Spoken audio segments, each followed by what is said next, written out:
mais de façon fluide, de façon où on est attiré par le son de la voix. C'est ça, avoir du charisme dans la voix.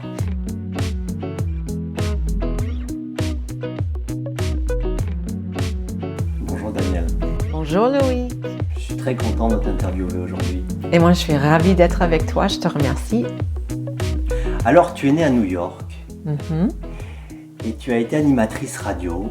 Oui, Tu as fait aussi beaucoup de voix off oui, et aujourd'hui tu es coach vocal. oui, exact. Et je trouve que c'est très intéressant quand on parle de voix et de leadership d'aller discuter avec quelqu'un comme toi. Parce qu'en fait, à la radio, on n'a que la voix. Tout à fait, Et sur la voix off, on n'a aussi que la voix. tout à fait. Alors, est-ce que tu veux bien nous expliquer comment tu es tombé dans la radio? C'est pas courant quand même. Comment ça s'est passé? Pour moi, ça a commencé quand j'étais toute petite. J'étais vraiment passionnée par les voix. Avec mes amis, on faisait semblant de faire les journalistes, de faire les interviews. On copiait toutes les voix des dessins animés. Et en fait, depuis toute petite, j'ai toujours fait du théâtre et chanté. Et la voix, c'était vraiment une passion pour moi. Toujours d'ailleurs.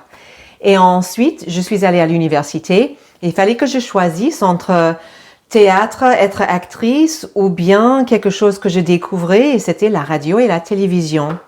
Et je n'arrivais pas à décider parce que je voulais faire les deux, mais c'était trop de faire un double diplôme. Donc j'ai choisi la radio et la télévision tout en gardant le chant et le théâtre à côté. Et donc j'ai eu mon diplôme dans la radio et j'ai même pu avoir du travail pendant que j'étais à l'université. Et après, ça s'est enchaîné.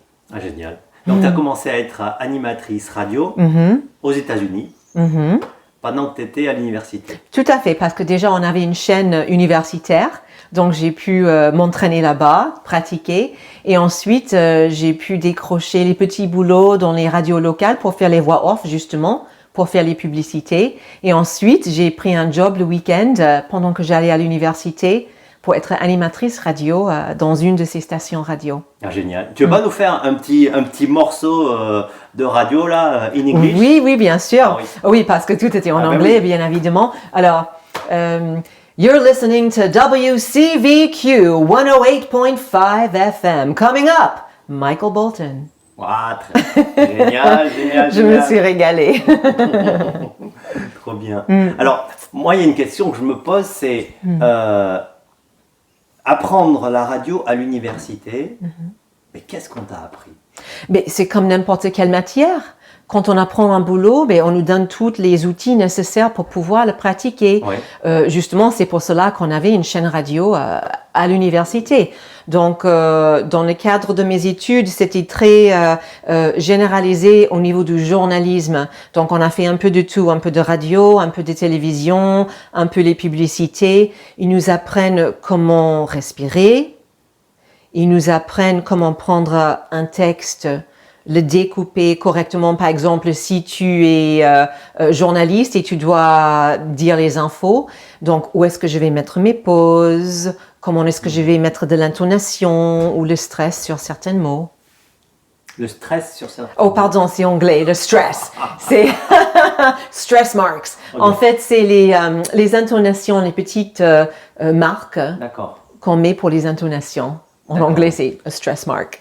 D'accord, et donc le texte, il se prépare vraiment en détail alors en fait. Hein? Oui, absolument, parce que c'est différent que quand on est par exemple animatrice et puis on fait de l'improvisation juste pour annoncer ce qui va se passer, la météo, les disques, etc. Quand on va présenter les infos, on a besoin de savoir ce qu'on va dire. Cela dit, les journalistes sur la télévision, ils ont par exemple un téléprompteur et puis ils lisent ce qui se passe, mais ils savent déjà comment présenter parce qu'ils ont déjà étudié ça. Il y a vraiment des méthodes pour savoir comment présenter quelque chose, que ce soit les infos, une publicité, raconter quelque chose. Ok. Et si on fait un focus sur la voix, quels sont les conseils que tu peux nous donner pour avoir une voix qui soit la plus belle, la plus impactante à la radio? D'accord.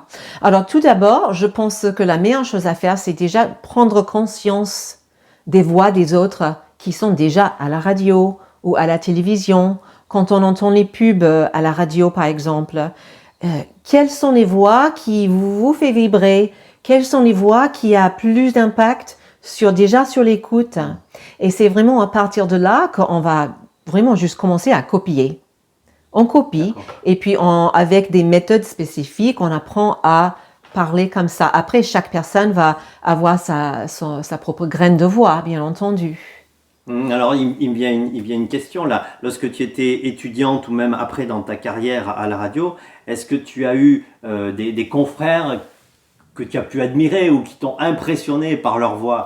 Ah oui, carrément, carrément. Alors, quand je suis venue en France, j'ai eu la chance de travailler dans une radio anglaise qui était à Monaco, qui est toujours là d'ailleurs. Et en fait, il y avait un monsieur là-bas qui s'appelait Neil Myers. Et puis, il était new-yorkais. Il avait une voix, mais c'était comme du miel. C'était fabuleux. Donc oui, on était comme ça. Alors, intéressant du coup. Qu'est-ce qu'une voix ou quelles sont les caractéristiques d'une voix charismatique, une voix qui passe bien à la radio? Bon, pour moi, je pense que déjà une voix qui est plus grave, parce que quand on a les voix plus aiguës, c'est difficile à écouter pendant les longues périodes. Donc déjà, l'objectif, c'est de trouver vraiment sa voix grave, sa voix d'homme, sa voix de femme, la voix de poitrine qu'on va amplifier, et puis aller vraiment dans les graves. Ça veut dire que ça se travaille, ça, du coup? Ça se travaille, bien entendu, parce que chaque personne a sa propre voix. Après, on peut tous aller dans les aigus, on peut tous aller dans les graves, sauf si on a des problèmes physiques, bien entendu. Mais après, oui, c'est un entraînement comme tout le reste, d'aller chercher cette voix grave et après de jouer avec. Et bien entendu, il y a de la respiration qui rentre en jeu pour pouvoir justement projeter sa voix correctement, placer sa voix. Ensuite, il y a le débit d'air avec la colonne d'air. Il y a tous des trucs à apprendre justement pour pouvoir présenter quelque chose avec sa voix. D'accord. Donc tu dis une voix, les voix radio les plus charismatiques, les plus recherchées, c'est des voix graves. Des voix graves. Et tu as parlé après de voix de velours, de... Ah oui, les voix. Après, il y a déjà, quand vous écoutez à la radio les journalistes ou les animateurs, les animatrices, on entend qu'il y a quelque chose quand même assez commun dans toutes les voix, même si chaque personne a sa voix différente. Alors, quelles sont les voix en fait qui marchent et qui sont très charismatiques à la radio? Voilà. Donc, les voix qui sont très charismatiques sont les voix déjà très graves, posées. Parfois, j'entends les animateurs à la radio. Et ils ont une belle voix grave, mais ils parlent trop vite ou ils respirent très bruyamment entre les paroles et puis c'est pas du tout agréable. Moi, ça me stresse personnellement. Et en fait, c'est ça, c'est les voix qui prennent leur temps. On peut même parler rapidement, mais de façon fluide, de façon où on est attiré par le son de la voix. C'est ça, avoir du charisme dans la voix. C'est la voix grave, c'est la voix bien posée, et puis les respirations sont bien placées. Intéressant. Alors une autre question, est-ce qu'il y a une préparation particulière avant le top de l'antenne? Alors c'est spécifique à chacun. Il y en a qui ils y vont, allez c'est l'heure, on y va.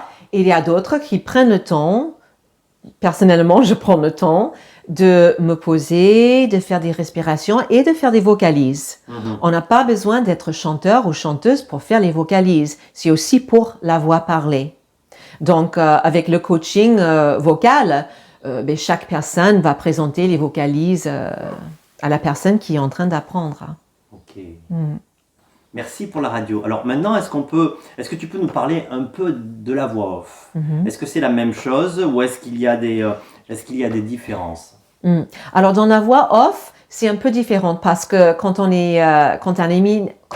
anime à la radio, on peut être dans l'improvisation, des choses qui viennent comme ça. Tandis qu'avec les voix off, souvent c'est pour un film industriel, pour présenter un produit, pour faire les doublages des documentaires, carrément des films, des choses comme ça. Et on a besoin d'avoir le texte à l'avance pour pouvoir le travailler. Justement, c'est là où on va le lire, on va noter nos pauses, on va noter les intonations, où est-ce qu'on veut aller dans les aigus ou aller dans les graves, poser des questions. C'est super important de travailler le texte avant un voix off, parce que c'est justement ce débit d'air qu'on va être obligé de gérer pendant qu'on parle. Tu nous fais une voix off in English? Une voix off in English. Welcome to Cannes, with its beaches, its restaurants, and its festivals, where the sun always shines. Oh, génial. Oui. Alors moi, ce que je constate, c'est que même pour une voix off, en fait, ton visage, il est très expressif. Oui, souvent je souris quand je fais les voix off parce qu'on l'entend dans la voix. Tu as déjà appelé quelqu'un au téléphone, un ami, et puis tu dis « Ah, ben j'entends dans ta voix que ça va pas ». Ou j'entends que « tu es bien excité ». Mais on entend toutes ces choses, les émotions passent dans la voix. Donc quand je vais faire quelque chose, surtout pour attirer les gens de venir dans une ville, ben je vais sourire. Intéressant ça. Parce qu'en fait, on n'est pas tous amenés à faire des voix off ou à faire de la radio, mais par contre, parler au téléphone, ça arrive à tout le monde. Ou parler en visioconférence. Donc en fait, ce que tu dis, nous, on peut le transférer sur la vidéoconférence ou sur l'appel téléphonique. Oui. Intéressant. Alors, est-ce qu'il y a, en fait, pour les voix off, est-ce que il y a différents types de voix off suivant l'objet de la voix off? Des différentes... Je ne sais pas, est-ce qu'il y a des différentes intonations, des différentes... Mais oui, bien sûr, par exemple, ça dépend ce que c'est. Si c'est pour la ville de Cannes, je vais être comme ça. Après, si j'essaie de vendre quelque chose ou d'expliquer, par exemple, j'avais fait beaucoup de choses pour les méthodes médicales, des nouveaux trucs qu'ils trouvent. Donc, bien sûr, ça va être un petit peu plus plat. Tu nous le fais? Oh, je vais essayer. Allez, vas-y. Oh là là, il y a des choses parfois super scientifiques. Parfois, il fallait que je reprenne parce que c'était tellement technique, je ne comprenais pas ce que je disais. Par exemple,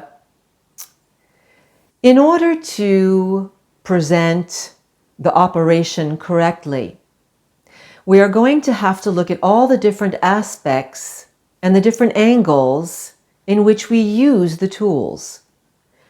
Donc ça, c'est un truc un peu technique, par exemple. Après, si je vais faire quelque chose, par exemple, j'avais fait beaucoup de choses avec le téléphone aussi. Please press 1. You can hang up now. Donc, si c'est le téléphone, il y a aussi une certaine musicalité, j'ai envie de dire. Après, si ça va être pour les animaux, par exemple, un documentaire, ça va être plus intimiste. Look at how he lies under the tree, waiting for his prey to come. Donc, tu vois très bien que, oui, les voix off sont différentes selon ce qu'on présente. Ouais, génial. En tous les cas, peu importe le type de voix off que tu fais, je vois qu'il y a un visage qui est toujours très ouvert, en fait. Oui, il faut garder le visage ouvert parce que justement, avant de présenter quelque chose, on va faire des choses avec le visage, les grimaces. On va détendre la mâchoire, on va ouvrir les yeux. Il faut ouvrir toutes les clés audiophonatoires qui se trouvent dans le visage, dans les cervicales, dans la gorge, pour pouvoir vraiment, d'ailleurs dans tout le corps, pour pouvoir présenter quelque chose. Ok. Maintenant, j'ai envie de m'adresser à la coach vocale que tu es. Est-ce que tu as des conseils à nous donner pour avoir une voix plus impactante, une voix plus charismatique? Alors, les conseils. Bon, tout d'abord, on trouve un bon coach vocal, quelqu'un avec qui on s'entend bien, qui connaît bien nos objectifs, parce que c'est important de connaître les objectifs, où est-ce qu'on a envie d'aller. Ensuite, on va regarder la respiration. Donc, les conseils, c'est déjà de prendre une respiration abdominale, bien entendu. Comment est-ce qu'on installe une respiration abdominale, de ne pas être crispé là. Ensuite, les vocalises, comme j'ai dit tout à l'heure, c'est très important d'aller dans les aigus, aller dans les graves, parce que justement, même si on veut la voix la plus grave, la plus posée possible, on va aller chercher dans les aigus et la voix va trouver son équilibre comme ça. Ensuite, s'entraîner. S'entraîner, se faire coacher, s'entraîner, s'enregistrer, s'écouter. Et puis, on n'aime pas s'écouter. Même les professionnels, on a du mal parfois à écouter nos voix parce que même si c'est comme du miel, on va trouver quelque chose qui ne va pas. Donc, c'est important de s'apprivoiser, apprivoiser la voix, se l'approprier, l'accepter, l'aimer. S'écouter avec bienveillance et indulgence. En fait. Absolument. Et l'aimer, ouais. Essayer de faire partir l'auto-jugement qui vient tout le temps et vraiment exactement s'écouter avec bienveillance et puis comment est-ce que je peux m'améliorer. Oui, là, il y a un truc qui sonne pas très bien, j'aimerais bien changer ça. Au lieu de se critiquer, ah bah ça c'était nul. C'est trop facile. Donc, changer déjà sa façon de se voir, de s'écouter. J'adore ça. Au lieu de se critiquer, c'était nul, c'est trop facile. Et oui, tu as raison. Parce que lorsqu'on se critique, c'était nul, c'est trop facile, eh ben en fait, on bloque le mouvement, on bloque l'effort. Tout à fait. Et donc, on reste tout au nez, comme ça, on s'est trouvé une bonne excuse pour pas avancer, c'est ça? Tout à fait. J'ai envie de dire, rester positive. Et vraiment aller de l'avant et comment est-ce que je peux changer ça? Comment est-ce que je peux améliorer ça? Et puis explorer. Génial. Génial, merci beaucoup. Tu nous fais une dernière voix off in English? In English? Yes. If you want to improve your voice, you've got to work, work, work and love yourself. Oh, merci. Merci Danielle, merci. Avec plaisir. Partage. Merci beaucoup bientôt. Loïc, ça m'a fait très plaisir. À bientôt.